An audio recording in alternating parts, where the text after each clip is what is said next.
It happened on a Tuesday, which somehow made it worse. Tuesday's my shift at the hardware store. Slow, predictable. I spend the morning restocking cabinet knobs and advising retired men on lawnmower blades. It's peaceful, familiar. But that afternoon, during my 15-minute break, I opened the Fidelity app on my phone to check my 401k. I wasn't expecting fireworks. Maybe a quiet bump from my dividend portfolio. Nothing exciting. Instead, it greeted me with one number, centered, bold, and cold. $0. At first, I thought it was a glitch. I closed the app, reopened it. Still zero. I felt something tighten inside my chest, like a drawer being slammed shut. "Evelyn," Carol called from the paint aisle, "got a guy asking if we still carry that sand-colored primer. What's it called, Dusty Bluff?" I cleared my throat. "Third shelf, left side, behind the wood filler." My voice sounded calm. My fingers, on the other hand, were trembling. I logged into our joint account next. That one still had activity. Several recent charges. A luxury spa in Miami. A boutique hotel in South Beach. A restaurant called Soleil and Vine. That wasn't me. And Martin? Martin was supposed to be in Denver this week for a quote conference. And that's when I knew. Not suspected. Knew. Because I also caught a scent on his blazer last night when I picked it up off the back of our living room chair. Not my perfume. Not mine at all. It was something younger, fruitier. Vanilla musk and coconut. I'd smelled it in Sephora samples, on the teenagers who wandered the mall. That scent had clung to him, like a name tag that said I'm not hiding anymore. I stood in the break room, staring at the transactions on my phone, suddenly ice cold inside. I wasn't angry. Not yet.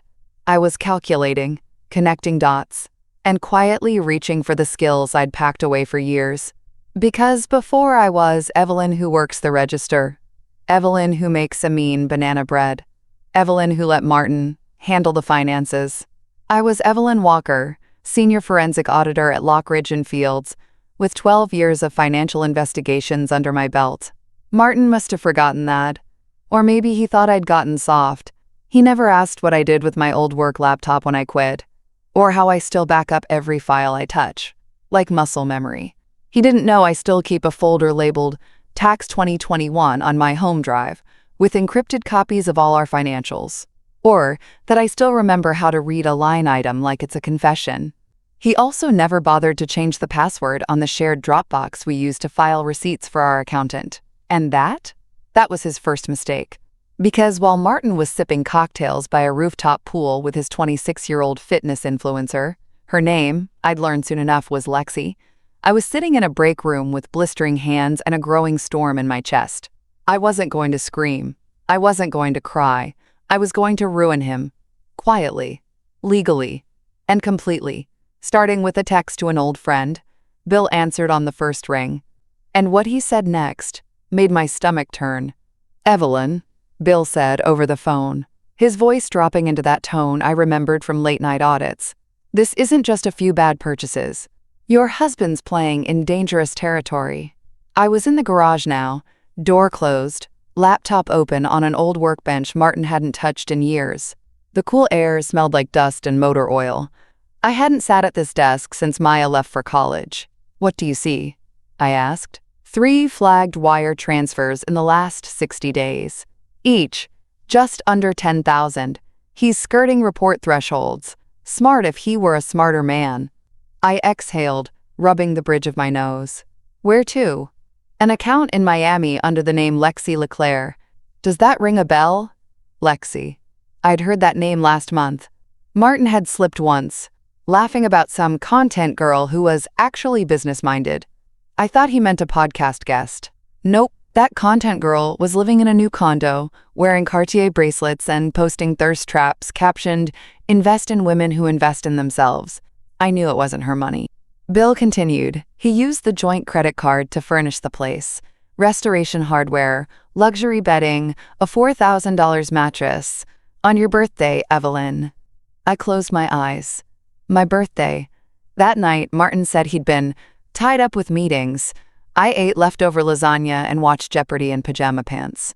Bill hesitated. then added, "There's more. She's posting screenshots of receipts. He's in her comments calling her his, quote, dream future. She calls him, get this, her retirement plan." I stared at the screen. For a second, it felt like my ears were ringing. Martin, my husband of 28 years, had emptied my 401k to fund a woman half his age who treated him like a piggy bank with thinning hair. And he thought I wouldn't find out. He thought I'd keep packing his lunch, keep folding his shirts, keep handing him control.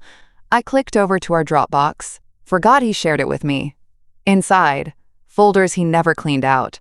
Tax 2021, boat dreams, joint goals. Cute. But what caught my eye was a recent upload. He titled it Business Receipts Soph. Martin, the genius, had dragged receipts from their boutique shopping sprees into a folder he thought was private. Credit card statements, a lease agreement, even a spa day for two, charged to my card.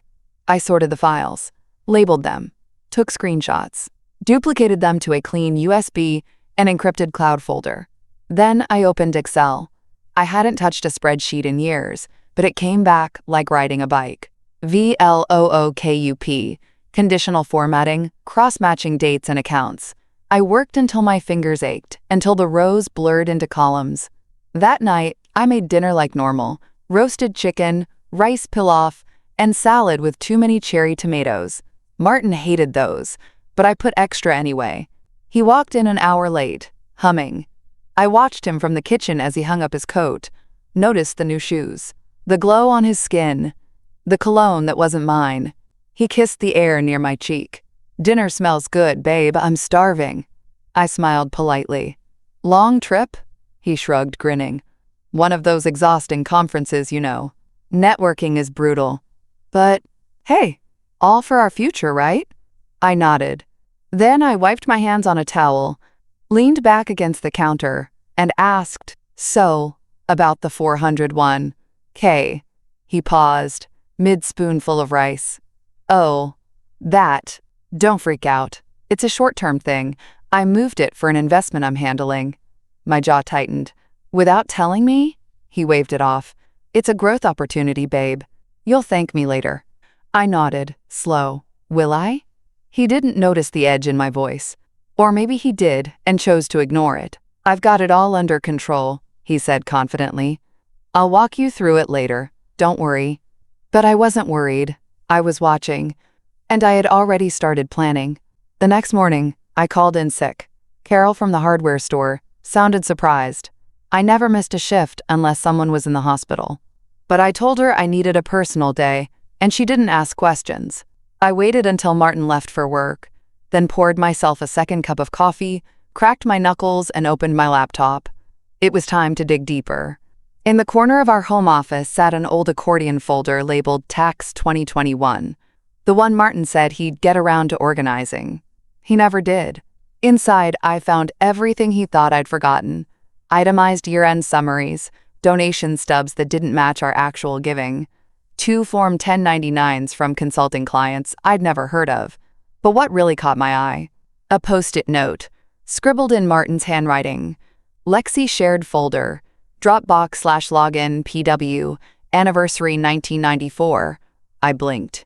He used our anniversary as a password for a folder about his girlfriend? I couldn't decide whether to laugh or scream. I typed it in. And it worked. There it was, Lexi's Dropbox. A separate one, not the one he forgot to unlink from our shared account.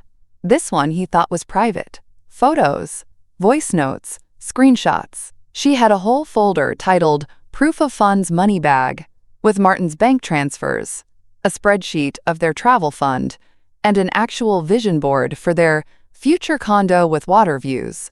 There were selfies in a bathrobe, my bathrobe, taken in our guest bathroom. But what chilled me was a saved voice memo. I clicked play. Lexi's voice, breathy and smug. "Martin says, once the divorce goes through, we're buying in Coconut Grove. I told him I'm not interested in prenups. He said he'll handle it. He always does. My retirement plan is solid." I pressed pause. Divorce? That was the first I'd heard of it. Martin had drained my account, bought another woman furniture, and now he was planning to leave me? I stared at the screen, my heart thudding slow and steady. I didn't cry. I didn't rage. I saved the audio file, dated it, and sent a copy to Bill. Subject line: Exhibit a retirement plan. 10 minutes later, Bill replied, "This is gold. Get everything. I'll prep the asset freeze paperwork." That's when I made the call I'd been avoiding. Maya, my daughter, picked up on the second ring. She'd just moved home after her divorce, was staying in the upstairs guest room while she found her footing again. "Hey, Mom," she said. "What's up?" I hesitated. "You ever get the feeling your dad's hiding something?" There was a pause. Then, carefully, "You mean besides the Instagram comments I saw last week? On that girl's fitness page?" My stomach dropped. "What girl?" She exhaled. "Name's Lexi. She's blonde. Like, aggressively blonde. And built like a gym membership ad. Dad's all over her posts. Heart emojis. Looking radiant as always. It's been bugging me." I sat down. "I need your help." "Say no more," Maya replied. "What do you need me to do?" And that's how my daughter became my co-investigator. While I cataloged screenshots and mapped Martin's asset movement, Maya started combing Lexi's social media. She cross-referenced photo timestamps with Martin's travel dates. It was worse than I thought. Valentine's weekend in New York? He said he was at a conference in Philly. But Lexi posted a heart-shaped room service tray with the caption, "He spoils me sparkling heart." His hand, Martin's hand, was visible holding the champagne glass. By nightfall, Maya had a folder titled Dad's Greatest Hits. It was brilliant, painful, necessary. That night, Martin came home, humming again. He kissed my cheek, made himself a sandwich, and asked how my day was. I said, "Quiet," and smiled. He had no idea I'd already printed 5 years' worth of joint account statements. No idea I'd already contacted our financial advisor and flagged suspicious activity. No clue that Bill had already submitted preliminary paperwork to the court. I was building a case. A rock-solid, line-itemed, legally blessed case. And Martin? He was planning a weekend trip to look at investment property. I let him pack. I let him kiss me goodbye. And I even offered to drive him to the airport. Maya's birthday fell on a Saturday that year. She didn't want anything big, just dinner at home with a few friends and family. I told her I'd handle the food and setup, and she could relax. What she didn't know, what no one knew, was that I'd also be handling a little presentation.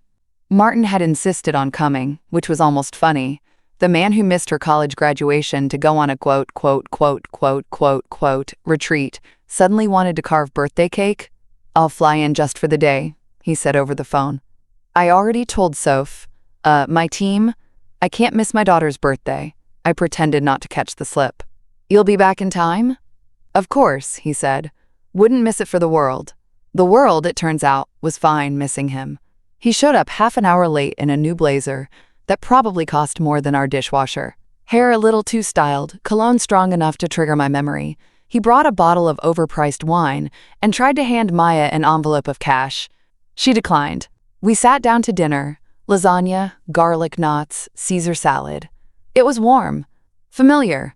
The laughter came easy until I stood up and clinked my glass with a spoon. "I just want to say a few words," I began, smiling at Maya, "about how proud I am of you, how strong you've become this year, and how this house has always been full of love, even when life throws us curveballs." She blushed, mouthing Mom, but I held up a finger. I also put together something special, a little slideshow of memories. I clicked the remote. The lights dimmed. The screen behind me lit up. The first few slides were sweet. Maya at 5 with cake all over her face. Maya in her prom dress. Maya hugging our old dog, Rascal. Everyone smiled. Then, the photos changed. A sleek condo lobby in Miami. Receipts from Restoration Hardware. A bank statement showing $40,000 transferred to Lexi LeClaire. The room shifted. Next, a screenshot of Lexi's Instagram. Celebrating new beginnings with my favorite investor, 2 hearts. Martin's comment underneath. "You deserve it, babe." Maya's face froze. Martin leaned forward in his chair. "Evelyn, what is this?" I clicked again. Now it was the lease. Signed by Martin. Funded with our joint assets. Then the text messages. One after another. A slow, methodical parade of betrayal. Maya let out a breathless, "Oh my God." Martin stood up.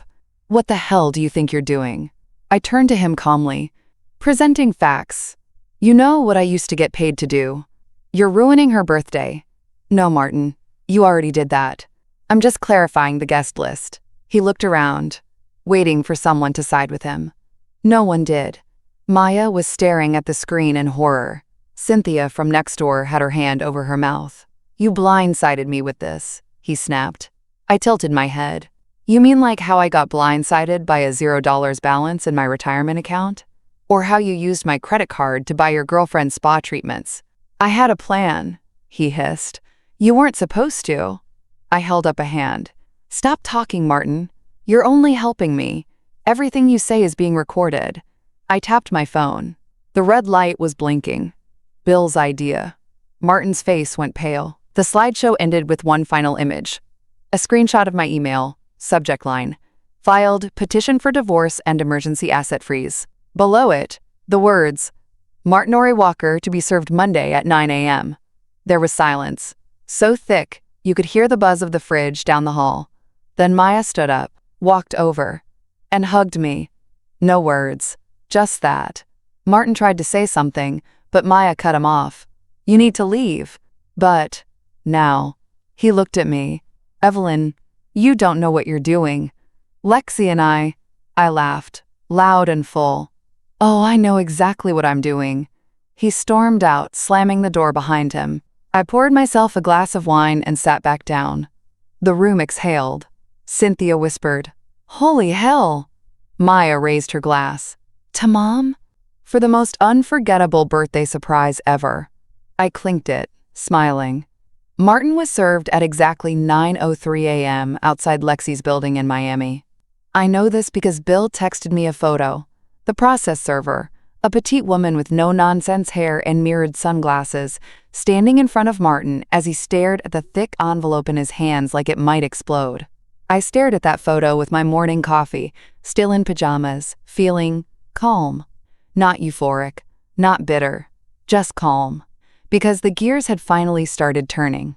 The emergency motion to freeze our joint assets was approved the same day. Martin's accounts went into a soft lockdown, including the savings account he thought I didn't know about, the one labeled Growth Fund _2 inches that he'd been quietly using for Lexi's shopping sprees. By noon, my lawyer called. "Everything's locked up tight. He can't move a dime. You're protected now." And just like that, the power shifted. Lexi posted a selfie that afternoon. Just her, no Martin, with the caption, "Some people talk big, others deliver. Choose wisely." Subtle. By Wednesday, her posts got even more pointed. She unfollowed Martin, deleted every photo of them together. The final nail came Friday morning, when she posted a video from inside the condo, packing boxes visible behind her. She looked straight into the camera and said, "Some people sell you dreams with other people's money. But when the money disappears, so do the dreams." Ouch. I poured another cup of coffee. A day later, the Miami condo went up for sublease. Martin called me for the first time in over a week. I didn't answer. Let it go to voicemail. "Evelyn, you've made your point, okay? This doesn't have to get ugly. We can work something out. Lexi's out of the picture, so maybe we can just talk?" I saved the voicemail.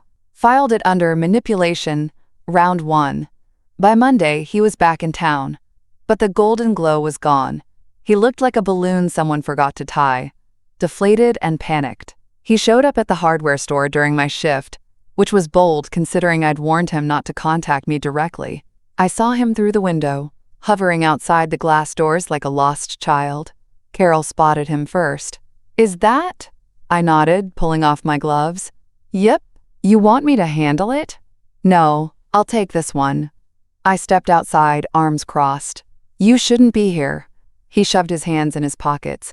I think we need to talk." "We don't. My attorney will communicate with you from now on." "You're freezing me out completely?" I tilted my head. "Martin, you drained my retirement account and spent it on a woman who called you her retirement plan. You're lucky I'm only freezing accounts?" He flinched. "Come on, Evelyn. I made mistakes. But this isn't you." "You're right," I said. voice even. "This isn't me. This is the me you forgot existed." He opened his mouth. I walked back inside before he could speak. The next time I heard from him, it was through legal channels. He was now trying to argue that the boutique I'd built benefited from his support and therefore counted as marital property. My lawyer, bless her, laughed out loud during the deposition. "You mean the business she funded independently? Built before the marriage? With financial records showing not a single contribution from you?" Martin shifted in his chair. His lawyer adjusted his tie and mumbled something about interpretive definitions of contribution. That's when I handed over the screenshots. Martin, texting Lexi. "Evelyn's little boutique is cute. She thinks she's running a company, lol." The judge raised one brow and said, "Strike that claim." And just like that, my business stayed mine. Meanwhile, Martin was living in a short-term rental near the airport. A bland 2-bedroom with beige walls and plastic blinds. He tried to keep up appearances, posting throwback selfies, pretending to travel for work, but the cracks were visible. Even Cynthia, my neighbor, gave me a sly grin one morning and said, "Saw your ex at the Walgreens on 5th, buying 2-for-1 frozen dinners. Life comes at you fast, huh?" I just smiled. I submitted my recertification application on a Thursday morning, 1 minute after the state board's portal opened. It felt ceremonial. I sat there at the kitchen table, sipping coffee from my chipped teacup, one of the last things Martin hadn't touched, and watched the confirmation page load like it was sunrise. Within hours, I was approved for reactivation, pending CE hours. Not a problem. I'd already enrolled in the online coursework months ago, just in case, because even before the retirement account hit zero, I knew something was off. The excuses, the late nights, the sudden, weird interest in crypto real estate and emerging markets. I couldn't explain it back then, but I felt it. And now, I had proof.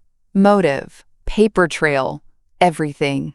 Bill called that night, catching me in the middle of scanning more receipts. "You sure about this?" he asked. "I'm not just sure," I said. "I'm starving for it." That Monday, I picked up a secondhand office chair from a woman on Facebook Marketplace, drove it home, wiped it down, and set up a folding table in the guest room Maya had just moved out of. It wasn't much. Just a desk, a lamp, and a nameplate. I made myself on Canva. Evelyn Walker. Forensic Accounting and Consulting. I registered the business name the same day. And then, I posted on LinkedIn. It was short and simple. After a few years away from the numbers, I'm thrilled to share that I'm re-entering the field, specializing in small business audits, fraud prevention, and cleanups. Let's talk. No hashtags, no emojis. By the next morning, I had 12 messages. By that Friday, 34. Turns out small business owners are desperate for someone who knows how to spot a shady partner, an embezzling bookkeeper, or a well-meaning spouse who started dipping into accounts. And I knew exactly how to find them. The first few clients were word of mouth, friends of friends, a couple who'd opened a landscaping business and suspected their brother-in-law was cooking the books, a woman who ran a daycare and couldn't figure out why her expenses had ballooned despite no new hires. Every time I pulled up their ledgers, it was like slipping into a warm bath. Formulas, trends, anomalies. I saw everything. Patterns Martin never understood, much less respected. Bill sent referrals. Cynthia told her Pilates group. Maya added a blurb about me on her Instagram story. "My mom's a financial bloodhound. Hire her before someone else does." I laughed when I saw it. But 2 days later, I got a call from a woman named Loretta, who said, "I don't know what a financial bloodhound is, but I think I need one." Word was spreading. I didn't charge top dollar yet, but I charged enough. By month 2, I made back half of what Martin had drained from my 401k. By month 3, I'd surpassed it. And in that moment, sitting in my tiny upstairs office with my spreadsheets glowing and a printer humming, I realized I hadn't just recovered. I'd rebuilt, on my own terms. One night, Maya came over for dinner and walked up to my office while I was finishing up a file. She leaned in the doorway and said, "You look dangerous in here." I grinned. "I am." She stepped in, picked up my calculator, and said softly, "He never saw it coming." I looked at her. That's because he never believed I could finish anything without him. She handed me a small box. Inside, a brass stamp, custom engraved, Evelyn Walker, CFE, CPAI. Nearly cried. I was halfway through reconciling a florist's messy vendor log when Maya burst through my front door with her phone in her hand, mouth already open. "You are not going to believe this." I looked up. "Martin got a job?" She snorted. "Worse, Lexi went viral." I blinked. "For what? Squats or credit card fraud?" "Neither. A live stream. About him." She tossed me her phone and hit play. There she was. Lexi LeClaire, in all her tan-skinned, tight tank-topped glory, sitting on a white couch with a ring light in her eyes and barely disguised fury in her tone. "Ladies, if he's twice your age and says his finances are complicated, he's broke. If he says he's investing in your future, he's using his wife's money. Ask me how I know." The comments were a mess of fire emojis, gasps, and spill the tea gifs. She went on. "I believed in him, okay? He promised a new life. Said he was quote, quote, quote, quote of his marriage. Like it was a pair of old shoes. Said the money was just tied up temporarily. Turns out it was tied up in court orders." Maya paused the video, wide-eyed. "She's mad. I set the phone down and leaned back in my chair. She thought she was marrying a provider. Turns out she picked a parasite. Maya's eyebrows shot up. "That's cold." "It's accurate."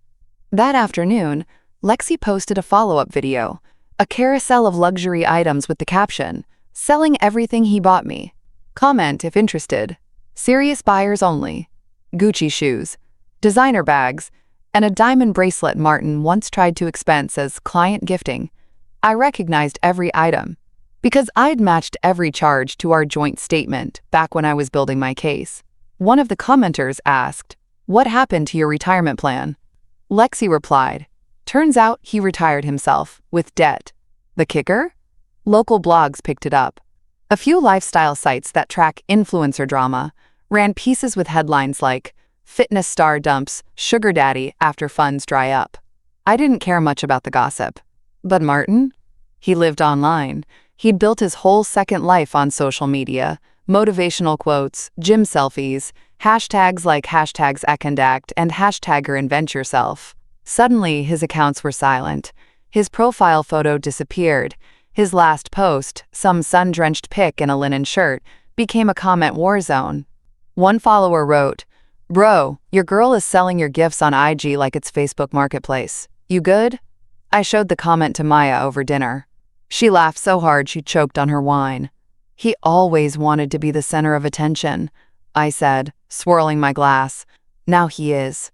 Martin tried to file a gag order against Lexi, claiming her videos were defamatory and, quote, damaging his personal brand. His request was denied. My lawyer, eyes twinkling, forwarded me the judge's ruling. No expectation of privacy in matters already made public by the plaintiff himself. Translation: he brought this circus to town. He doesn't get to complain about the noise. Martin emailed me that night. Subject line: "Enough is enough." He wrote, "Congratulations. You've destroyed everything. I hope you're proud of yourself." No greeting. No apology. I didn't reply. I did, however, forward the email to my lawyer, with a note, adding this to the victim complex folder. I was on the road the first time I saw his name again. Parked in a Walmart lot just outside Asheville, eating takeout Thai in my RV with my laptop open beside me, my version of a power lunch. I was finishing up a report for a client when a job board pinged my inbox with the subject line, "New applicant, Martinori Walker." I nearly dropped my spring roll. The message came from a recruiter I'd worked with on a fraud investigation 3 weeks earlier. She'd included Martin's full resume. "Hey Evelyn," she wrote, "is this the guy you warned me about? He's applying to consult for the Winchell case." I clicked the attachment. There it was, in black and white.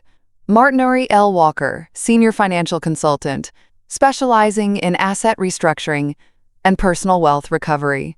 The irony nearly sent me into a coughing fit. I called the recruiter. "Carrie, you cannot be serious." "I didn't think it was him at first," she said, laughing. But then I saw the email address, gwalker.strategypro@gmail.com. Gave me whiplash. "Did he get through to interviews?" She chuckled. Not anymore.